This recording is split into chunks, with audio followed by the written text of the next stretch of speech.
Good day, everybody. Good day, good day. First and foremost, let me say that I realize my beard looks like crap. I don't put forth any additional effort to try to make myself look presentable for these videos or for this camera. I'm training for results, and that's what I'm trying to talk about here. And it doesn't have anything to do, if my beard is in order, properly groomed, or it looks like I just rolled up out of a cave somewhere. Either one, whatever the hell, right? I may even cut the shit off because neither do I care about doing all the fucking shit, nor do I have the time to worry about, taking any extra measures to try to make myself look more presentable when I make these fucking videos. They're raw, they're real, they're what they are. So we're talking about functional strength training. That's basically more or less the road that I'm going down right now, and that's where I should have been all the time. I got real huge deviation, got lost for a while. When I decided that I wasn't going to actually compete anymore in bodybuilding, and that it had just, for me, it had run its fucking course, and I had no interest in the rest of it. Then, and it wasn't like I didn't have any choices. It wasn't like I was failing at it. It was that I just wasn't me. And I've said it a million times. Once I got there and saw what it was, I realized that for me to do what I would need to do to be able to be realistically competitive in the money placings, in the money. That's the whole point. That was the whole point, in the money. And it wasn't that I didn't think I could be. I have every belief and expectation that I absolutely could have been. But, when you consider what little I was doing, and what I look like next to these other fucking dudes, I don't have no doubt that if I was willing to go that extra mile, but I wasn't willing to go that extra mile. Because I had enough common sense and inert fucking knowledge and understanding to realize that it's too great of a health risk, to step outside of this box that I had formatted for myself, that I'll work within this, and anything outside of that I'm not fucking doing. So when I put all that to bed, I should have switched back and returned to a more functional type of training, more of a functional strength training, Not that I don't like, all the muscle and, all that shit. That's cool. It's great. Being hella strong back in the day, that's great. That's all cool. But I don't care how big and strong a dude is. If he doesn't pay attention to and doesn't do anything in consideration of functionality, cardiovascular conditioning, so forth and so on, all of that shit is only what it's worth at face value. I can pick things up and set them down. But don't take that and extrapolate that and say, I'm good at this now, or I can go and do that now, or I'm better at this than the average guy. You're probably not. You probably really are not, because you're going to gas out super, super quick. The more muscle you have, the more oxygen you need to perform. So if you're going to place your body under duress and get performance out of it, you're not going to, you're going to gas out. Unless you've trained for that. And that's a lot, man. To be a dude like even, they just had that boxing match with Thor and Eddie Hall, right? And there's a lot of talk about that, and all this gossipy kind of crap, and then Thor won, and but the thing that I think a lot of people overlook is the weight these guys have, the amount of muscle that they both have, and the aerobic capacity, the cardiovascular conditioning, the level at which that they can perform at those sizes is amazing. That's amazing that they could get into shape to do that they're able to do that at those sizes, So that shit doesn't happen by accident. That doesn't happen just because you pick things up and put them down. That doesn't happen, And then you got the testosterone in your ear telling you you're the shit, maybe in this little pool. But once you gas out, Once you're out and you're starving for oxygen and those muscles can't get oxygen, that blood can't get in there and bring oxygen, and can't pump and keep up the rate to get the toxins out, you're done. You're fucking finished. So, I mean, at that point, you could have an altercation with somebody that weighed 100 pounds less than you. And if they're able to function at a higher aerobic capacity than you are, the cardiovascular condition is better than yours. If you don't at least have the skill to take them out quick, you're probably going to be quite surprised by the outcome. Quite surprised. So, get you some practical, functional strength training. So that's what I get up in the morning. I told you, you already know the routine, yada, yada, yada. I have my coffee, do my cardio. Every other day I do the cardio.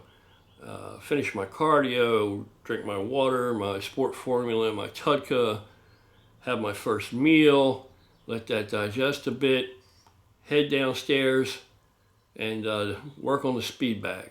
Work the speed bag between a half an hour and 45 minutes. It depends how it's going. Like, as I've gotten better at the speed bag, and as I can consistently continue and work at speed bag, even with that rather crappy swivel that came on that stand, that Everlast stand, that swivel's a piece of shit. I have to replace that now, because I'm already at the point where that is going to hold me back a bit. I got to get another swivel. And it could cause me to develop bad habits, so I got to replace that swivel with something good. And then I started something new today. Basically almost every other day is a weight training day for me as well. So now I started another thing, and I want to challenge you guys to try it out. And it's the farmer's walk. But I know it's nothing really new or earth-shattering. A lot of people do the farmer's walk. Hell, even strength athletes do the farmer's walk. But I'm doing it, I see people all around the gym, walking all through the gym, and they've got a 45-pound plate in each hand, they're walking through the gym. That's all fine and well. Never saw the need to do that myself, because I can carry 2 45-pound plates all around the gym, and it's like, However, take one weight, either kettlebell if you have it. Kettlebell is going to actually be easier, because kettlebell has a complete handle, as it were, on it. Pick up a dumbbell, one single dumbbell, one hand. Start light. Be very conservative and very cautious. We're old. Start light. Now here's what I do. I take that one dumbbell. I started with 35 pounds. Why did I pick 35 pounds? Because right now it's the smallest dumbbell I got, which is a shame. I need some smaller ones than that. The lightest dumbbell I have is a 35 pound right now. Other than like a dumbbell you can disassemble yourself with plates, right? But a real dedicated dumbbells, 35 is the lightest I have. So I took my 35-pound dumbbell, picked it up in my right hand, walked it through the basement, walked up the basement steps, went out the front door, and did a lap around the house, and then sat it down, changed hands, put it in the left hand. Did a lap around the house, set it down, and changed hands and put it in the right hand. So you get where I'm going with this? Now here's what I recommend. You come up with something similar, but the first time you do it, pick a nice light dumbbell, fairly light dumbbell, right? In one hand, do a lap around your house or wherever you can find, however you can make it happen, just make it fucking happen.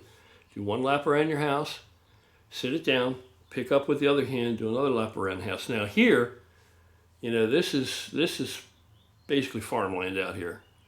This is 16 acres right here, and there are ruts in the ground. There's an area about an acre around the house that I mow, but it's not level, it's not even, nothing like that. So it's perfect as far as I'm concerned for this, and as far as functional training.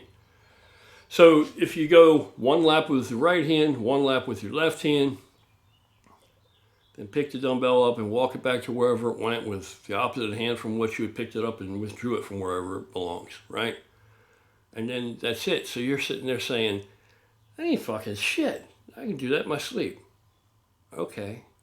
Now tomorrow, when you get up and do it, pick the 35-pound dumbbell up, go on out there, set it down, put it in your right hand, walk a lap and a half around the house. Set it down, switch hands, pick it up with your left hand, walk a lap and a half around the house. Now you're finished.